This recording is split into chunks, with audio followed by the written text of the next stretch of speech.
ఓం సాయిరామ్ శ్రీమాత్రే నమ. అమ్మ బిడ్డలందరికీ నమస్కారం అండి. అందరూ ఎలా ఉన్నారు? అందరూ కూడా అమ్మవారి దయ వలన ఎప్పుడు ఆనందంగా ఆరోగ్యంగా ఉండాలని మీ తరపున నేను కూడా అమ్మవారిని మనస్ఫూర్తిగా కోరుకుంటూ ఈరోజు వీడియో అయితే స్టార్ట్ చేస్తూ ఉన్నానండి. ఇక ఈరోజు అమ్మవారు అమ్మ మాటగా ఏమి సందేశం ఇవ్వబోతున్నారు అంటే కనుక, బిడ్డ జాగ్రత్త తల్లి, ఈరోజు నువ్వు ఒక పెద్ద ప్రమాదంలో పడబోతున్నావు. దాని నుంచి నువ్వు ఎలా బయటపడాలి, ఎలా బయటపడగలుగుతావు అన్నది ఈరోజు నేను నీకు చెప్తాను. జాగ్రత్త తల్లి, ఒక్క 2 నిమిషాలు నీ దుర్గమ్మ మాట, నీ తల్లి మాట విను. ఏమాత్రము నిర్లక్ష్యం చేయకు, ఏమాత్రము అశ్రద్ధ చేయకు. అశ్రద్ధ చేశావు అంటే బాధపడవలసి వస్తుంది. బిడ్డ, ఇది నా హెచ్చరికగా నువ్వు భావించాలి.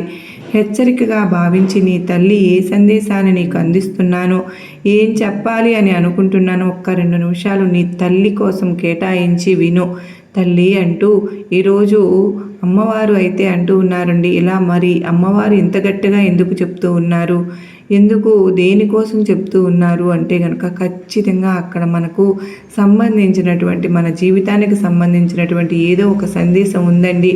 లేకపోతే అమ్మవారు ఇంత గట్టిగా మనకు ఎప్పుడు కూడా చెప్పరు కదా. అమ్మవారు ఏమి చెప్పినా మన మంచికే చెప్తారు, మనల్ని మంచి దారిలో నడిపించడానికే చెప్తారు. మనం ఏదైనా ప్రమాదంలో పడబోతూ ఉంటే దాని నుంచి జబ్బ పట్టుకుని పక్కకు లాగటానికి ప్రయత్నించే విధంగానే ఉంటుంది అమ్మవారి ప్రవర్తన. ఎప్పుడు కూడా సందేశం కూడా అలానే ఉంటుంది. కనుక ఇప్పుడు ఒక్క 2 నిమిషాలు అమ్మవారు ఏం చెప్తున్నారో విందామా. ఇక అమ్మవారి సందేశం వినబోయే ముందు, నాకు తెలిసినటువంటి ఒక ఫ్యామిలీ అండి, బాగా బతికిన ఫ్యామిలీనే వారు.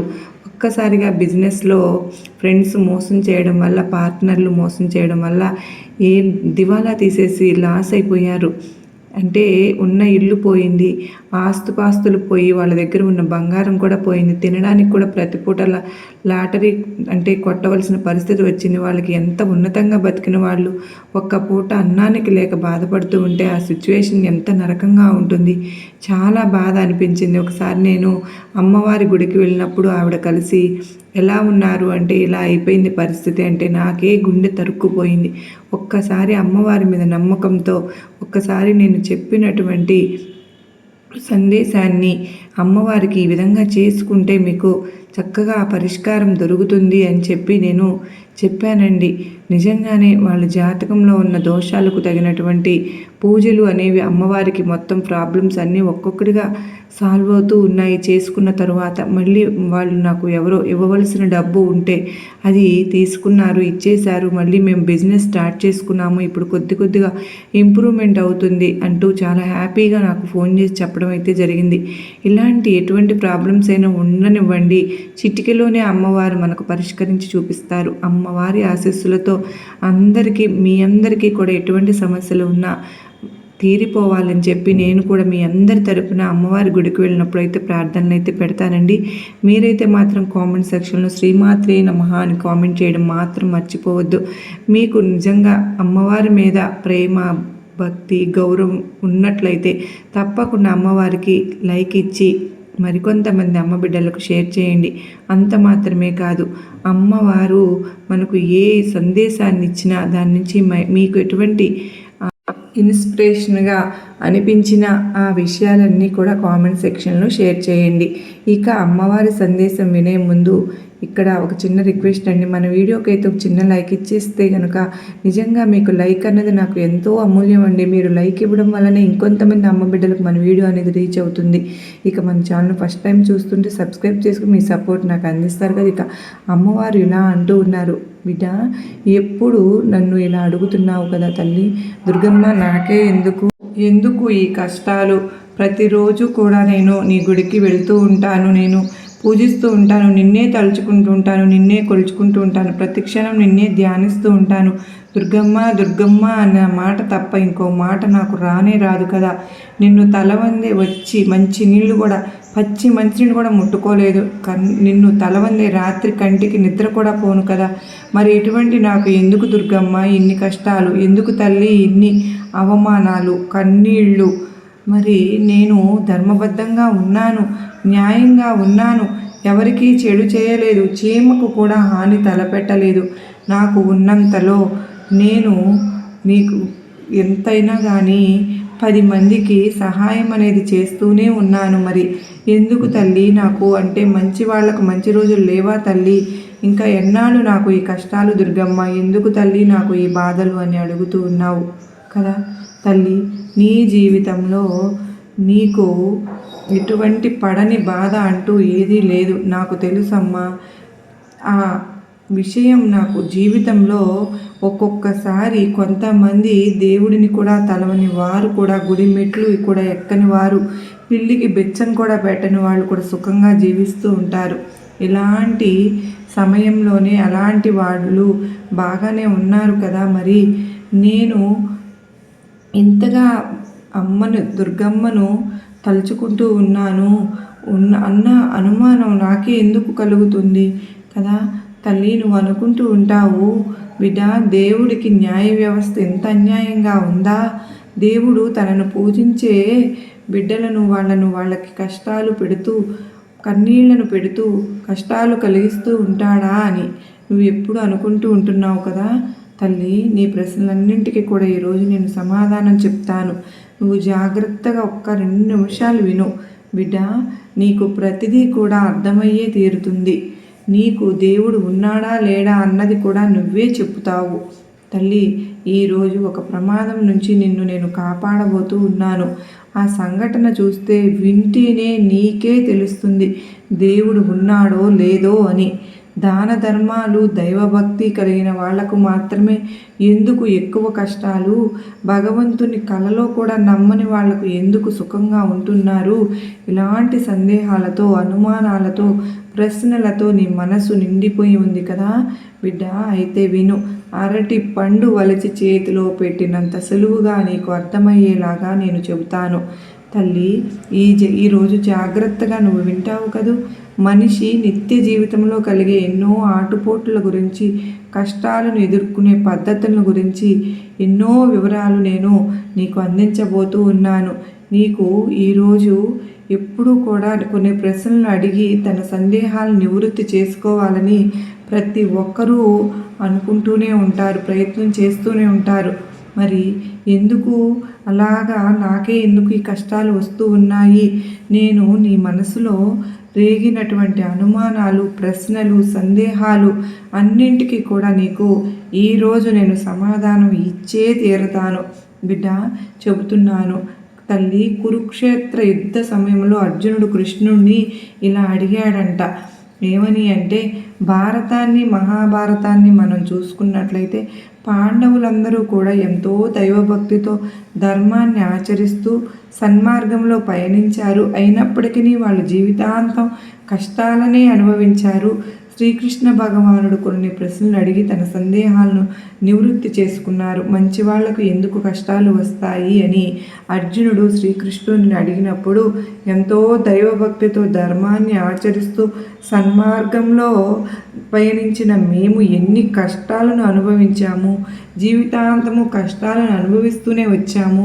దేవుని నమ్ముకున్న మాకు ఎందుకు ఎన్ని కష్టాలు కలుగుతున్నాయి అని అర్జునుడు శ్రీకృష్ణుడిని అడిగినప్పుడు, అప్పుడు శ్రీకృష్ణ భగవానుడు అర్జునునికి ఒక చిన్న కథ చెప్పారు. ఒక గురువుని 2 శిష్యులు ఉండేవారు.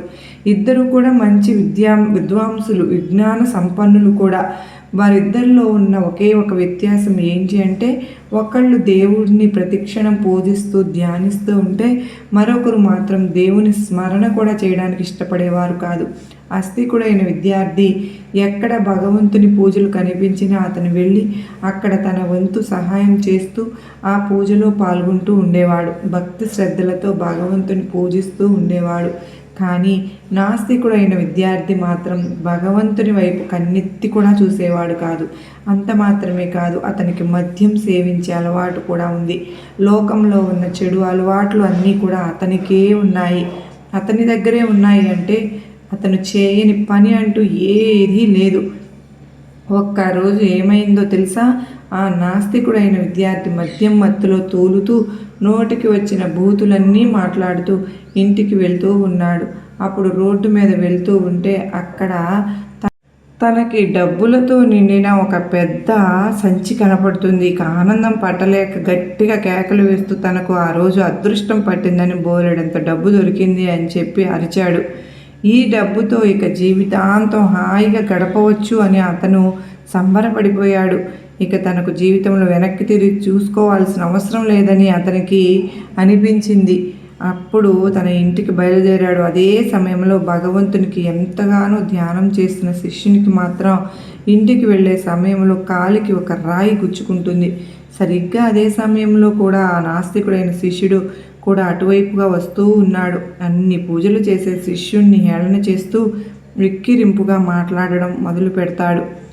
ప్రతిరోజు నువ్వు దేవుని దగ్గరికి ఎన్నో నైవేద్యాలు సమర్పించుకుంటూ భక్తితో పూజలు చేసుకుంటూ ఉంటావు కదా, నీకు లభించిన బహుమతి ఇదేనా? కానీ నన్ను చూడు, నేను దేవుణ్ణి ఎప్పుడూ పూజించలేదు. అసలు దేవుడు ఉంటాడని కూడా నేను నమ్మలేదు. అటువంటి నాకు జీవిత కాలానికి సరిపడా డబ్బు సంచి దొరికింది. నేను జీవితంలో ఒక మంచి పని చేసిందే లేదు, గుడికి వెళ్ళి పూజలు చేసిందే లేదు. అలా అనుకుంటే ఒక్కరోజు కూడా గుడి గడప కూడా తొక్కలేదు. కనీసం మా ఇంట్లో దేవుని ఫోటో కూడా లేదు. అయినా సరే నాకు ఎటువంటి అదృష్టం దొరికిందో చూసావా? నీకంటే సుఖంగా నేనే జీవిస్తున్నాను. దేనికి లోటు అన్నదే లేదు. నేను నీలాగా దాన ధర్మాలు అంటూ జీవితాన్ని వృధా చేసుకోవడం లేదు. దేవుని పూజ చేస్తూ నా సమయాన్ని కూడా నేను వృధా చేసుకోవడం లేదు. అందుకే నేను ఎంత సుఖంగా బతకగలుగుతున్నాను. నాకు పట్టిందల్లా బంగారమే అయిపోతుంది అని అతన్ని చెప్తాడు. ఇక ఈ భక్తుడైన ఈ విద్యార్థికి మనసులో ఏదో తెలియని బాధ కలుగుతుంది. ఈ నాస్తికుడు చెప్పిన దాంట్లో కూడా ఏమాత్రము తప్పు లేదు కదా. అతను ఒక్కసారి కూడా దేవుని ముందు చేతులు జోడించి నిలబడింది నేను చూడలేదు. అసలు నిలబడలేదు. ఒక్కసారి కూడా పొరపాటును కూడా ఒక్క పైసా కూడా ఎవరికి దానం చేసింది కూడా లేదు. దానికి తోడు ఎన్ని దురలవాట్లు కూడా ఉన్నాయి. నోటికి వచ్చిన అడ్డమైన బూతులన్నీ కూడా మాట్లాడుతూ ఉంటాడు. అటువంటి వ్యక్తినికి అదృష్టం పట్టడం ఏంటో అంటూ ఆస్తికుడికి ఎంత ఆలోచించినా కూడా అర్థమే కావడం లేదు. ఇదంతా ఆలోచన అయితే తన గురువుగారి దగ్గరకు వెళ్తాడన్నమాట. వెళ్ళి గురువుగారి దగ్గర ఆశీస్సులు అవి అన్నీ అందుకున్న తర్వాత తన సందేశాన్ని నాకు ఈ సందేహం అనేది ఉంది గురువుగారు, నాకు తీర్చండి అని అడుగుతాడు. అప్పుడు ఆ గురువుగారు నవ్వుతూ, దేవుడు ఏం చేసినా సరే నీ మంచికే నాయనా అని చెప్తారు. కష్టాలు వస్తూనే ఉంటాయి. చర్యకు ప్రతిచర్య అనేది తప్పకుండా మనం చేసి ప్రతి పనిలోనూ ఉంటుంది బిడ్డ. పంచభూతాలు అయినటువంటి గాలి, నేల, నీరు, నిప్పు, ఆకాశము నిరంతరము గమనిస్తూ ఉంటాయి. దీనినే కర్మఫలము అని అంటారు. ఈ భూమి మీద పుట్టిన ప్రతి ప్రాణి తన గత జన్మలో చేసిన పాపపుణ్యాల యొక్క కర్మఫలాన్ని మరో జన్మలో ఖచ్చితంగా అనుభవించాల్సే ఉంటుంది. నీకు కాలిలో రాయి గుచ్చుకుంది ఈ రోజున అంటే నీకు కాలిలో రాయి గుచ్చుకుని రక్తం కారుతూ నువ్వు విలవిల్లాడిపోయి బాధపడిపోతూ ఉన్నావు. అది ఎందుకు జరిగిందంటే ఈరోజు నేను చెప్తాను విను. నీకు కానీ అదే రోజు అదే సమయంలో భగవంతునికి నమ్మని, పూజించని, దాన ధర్మాలు కూడా చేయని, ఒక మంచి వ్యక్తిత్వం లేని ఆ వ్యక్తికి డబ్బు సంచి దొరకడంలో ఏదో గొప్ప పరమార్థం దాగి ఉంటుంది. నువ్వు గత జన్మలో ఏదో పాపం చేశావు. ఆ పాపకర్మల ఫలితమే ఈ జన్మ వరకు కూడా నిన్ను అనుసరిస్తూ ఉంది నాయనా. నువ్వు ఈరోజు ఒక పెద్ద ప్రమాదంలో చనిపోవలసి ఉంది. కానీ నీ అదృష్టవశాత్తు కేవలం కాలికి ఒక్క రాయి గుచ్చుకుని ఆ ప్రమాదం అనేది తొలగిపోయింది. నువ్వు ప్రతినిత్యము భగవంతుని పూజిస్తూ ఉంటావు కదా, నీకు ఎటువంటి ప్రమాదము కలగకుండా ఆ దుర్గమ్మే నిన్ను కాపాడుకుంటూ వచ్చింది. ఇక నీ మిత్రుడు గురించి అంటావా? నీ మిత్రుడు గురించి చెప్పాలి అంటే అతను గత జన్మలో ఒక మహాసాధువుగా జీవించాడు. ఈరోజు అతని అదృష్టమే మారబోతోంది. ఎన్నో కోట్లకు అతను వారసుడుగా మారబోతూ ఉన్నాడు. ఈ జన్మలో అతను ఒక మంచి పని కూడా చేయలేదు కదా. అందువల్లనే గత జన్మ తాలూకా పుణ్యఫలం ఫలితంగా ఈరోజు అతనికి ఈ జన్మలో కేవలం మరికొంత డబ్బు మాత్రమే లభించింది. ఇప్పుడు అతను ఏదైతే అనుభవిస్తూ ఉన్నాడో అది గత జన్మలో అతను చేసిన పుణ్యఫలం ఇప్పుడు అతనికి వచ్చింది. ఇక ఈ జన్మలో రవ్వంతా కూడా మేలు చేయని, ఉపకారం చేయని, దైవ భక్తి లేని ఇతను వచ్చే జన్మలో ఎలా ఉంటాడో కూడా ఆ భగవంతునికే కూడా తెలియదు. అంటే ఇప్పుడు నువ్వు ఏదైతే మంచి చేస్తూ ఉన్నావో అది నీ వచ్చే జన్మలో నిన్ను ఒక గొప్ప వ్యక్తిగా నిలబెడుతుంది. ఏ కష్టము నీ దగ్గరకు రాకుండా ప్రతి నిమిషము సంతోషంగా గొప్ప వ్యక్తిగా పేరు పొందేటట్లు చేస్తుంది అంటూ ఆ గురువుగారైతే, అంతేకాని అతనికి పూర్వజన్మ ఫలం వల్ల ఇప్పుడు ఈ డబ్బు ఇవన్నీ లభించాయి అని ఇంకా వర్తమానం మీద దృష్టి పెట్టి పని చేయడం నువ్వు మొదలుపెట్టు నాయనా. అంతేకాని దుర్గమ్మను నిందించకు. తనను నమ్మిన వారిని దుర్గమ్మ ఎప్పుడు కూడా మోసం చేయదు. ఇలా అంటూ గురువుగారు చెప్పిన మాటలు విన్న తర్వాత శిష్యునికి జ్ఞానోదయం అవుతుంది. దుర్గమ్మ పట్ల మరింత భక్తి పెరిగిపోతుంది. కర్మ ఫలితం ఏ విధంగా ఉంటుందో నీకు కూడా అర్థమైంది కదా బిడ్డ. మరి బంగారాన్ని ఎంతో వేడిలో కరిగిస్తే కానీ అందమైన ఆభరణంగా మారదు. అలాగే కష్టాలు అనేవి ఇప్పటికీ ఉన్నాయి అని అంటే గనక బాధపడవద్దు. ఎందుకు అని అంటే ఆ కష్టాలు అనేవి ఎప్పటికీ శాశ్వతంగా అయితే ఉండవు. నీకు మంచి వారికి ఎప్పుడు కూడా మంచే జరుగుతుందమ్మా.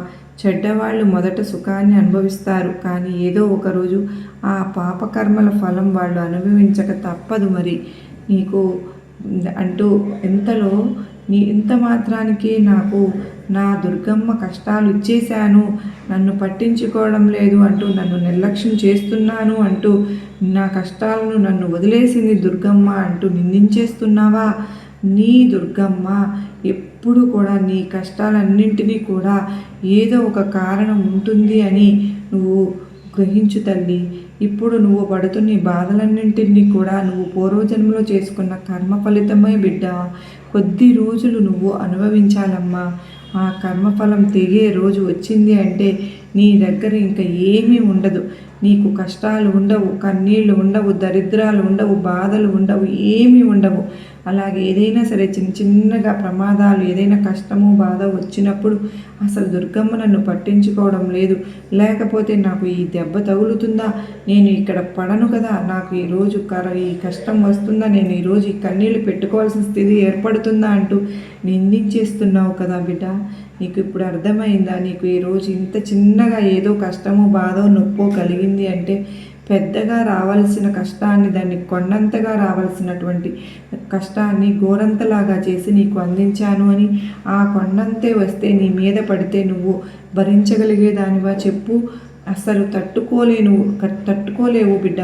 ఇప్పుడు చెప్పమ్మా, నీ దుర్గమ్మ ఉన్నానా లేదా, నిన్ను ఆదుకున్నానా లేదా, నీ కష్టాలన్నీ చూస్తున్నానా లేదా? మరి నీ దుర్గమ్మను నిందించాలని ఎలా అనిపించింది తల్లి? నీకు ప్రతి క్షణం ఉంటాను, నీతోనే ప్రతి నిమిషం ఉంటాను, నీ తోడుగా ఉంటాను, నీ నీడగా ఉంటాను, నీతోనే ఉంటాను, నీలోనే ఉంటాను. నీకు రాబోయే పెను ప్రమాదాన్ని కూడా తప్పించి గోరంతగా ఒక గోరు తగిలినట్లు, వేలు తగిలేటట్టు చేస్తా. ప్రాణాపాయ స్థితిలో పడబోయే నేను నిన్ను కాలివేలు చేతిగోరో తగిలి ఆ ప్రమాదం నీ మీద నుంచి తొలగిపోయేటట్లు చేస్తాను. ఇప్పుడు చెప్పమ్మా, నీ దుర్గమ్మ నీతో ప్రతిక్షణం ఉన్నానా లేదా? నువ్వు చేయవలసింది మంచితనంగా ఉండడమే, మంచి మార్గంలో నడవడమే. ఇప్పుడు ఈ క్షణం నీకు కష్టాలు వస్తున్నాయి కదా, చెడ్డవాళ్ళు అందరూ బాగానే ఉంటున్నారు కదా, మరి నేను కూడా చెడు దారిలోకి వెళ్తాను అని మనసైతే మార్చుకోవద్దు బిడ్డ. నువ్వు న్యాయబద్ధంగా ధర్మబద్ధంగా వెళ్తున్నావు, అదే దారిలో వెళ్తూ ఉండు. అదే నిన్ను ఒకరోజు మంచి ఉన్నత స్థాయిలో నిలబెడుతుంది. ఇదే నీకు ఒక మంచి మార్గాన్ని చూపిస్తుంది. ధర్మబద్ధంగా న్యాయబద్ధంగా ఉంటే నీ దుర్గమ్మ కూడా ఎప్పుడూ నీ తోడుగానే ఉంటాను. నీ కష్టాలు ఎక్కువ రోజులు ఉండవు బిడ్డ. సమసిపోయే రోజులు ఈ దగ్గర పడిపోయాయి, జాగ్రత్త.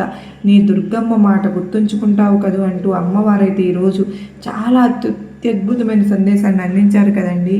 నిజంగా అమ్మవారి సందేశంలో ఎంత నిగూఢమైనటువంటి అర్థం దాగి ఉందో కదా. మరి మనం అనుకుంటూ ఉంటాం, నిజంగా నాకే ఎందుకు ఇన్ని కష్టాలు అని. మరి ఈరోజు అమ్మవారు దానిలో ఉన్నటువంటి మర్మాన్ని తెలియజేశారు కదా. మరి ఈ వీడియో మీ అందరికీ గొప్ప నమ్మకాన్ని, ధైర్యాన్ని కలిగించింది కదూ. నచ్చింది అనుకున్న ప్రతి ఒక్కరూ కూడా ఈ వీడియోకి ఒక చిన్న లైక్ అయితే ఇచ్చి నాకు సపోర్ట్ ఇవ్వండి. మరో చక్కని సందేశంతో కలుసుకునేంత వరకు అమ్మవారి కృపా కరుణ కటాక్షములు మనందరిపైన, మన కుటుంబ సభ్యులందరిపైన నిండుగా మెండుగా ఉండాలని, మనకు అష్టైశ్వర్యాలను ఆయురారోగ్యాలను ఆ తల్లి ఈరోజే ప్రసాదించాలని నేను కూడా మీ అందరి తరపున ప్రతిరోజు కూడా గుడికి వెళ్ళినప్పుడు నేను ప్రార్థనలు అయితే పెడుతూనే ఉన్నాను. ఖచ్చితంగా అమ్మవారు ఆ చూపు మనపై పడుతుంది. పడేంత వరకు మనం అమ్మవారిని నమ్మకంతో గనక 100కు 1000% గనక పూజించుకోగలిగితే అమ్మవారి కృప మన వెంటే, అమ్మ దయ ఉంటే మనకి ఇంకేం కావాలి చెప్పండి. మరి అమ్మను అందరూ ఆరాధిస్తున్నాం. అమ్మవారి మీద ఎంతో ప్రేమ ఉంది మనందరికీ కూడా. మరి అమ్మవారికి ఒక చిన్న లైక్ ఇవ్వడం మాత్రం మర్చిపోతున్నాం. ప్రతి ఒక్కరూ కూడా ప్రతి ఒక్క జీవితంలో సుఖంగా సంతోషంగా ఉండాలని మనస్ఫూర్తిగా అమ్మవారిని కోరుకుంటూ మరలా కలుసుకున్నంత వరకు అందరికీ నమస్కారం అండి. శ్రీమాత్రే నమః. సర్వే జనా సుఖినో భవంతు.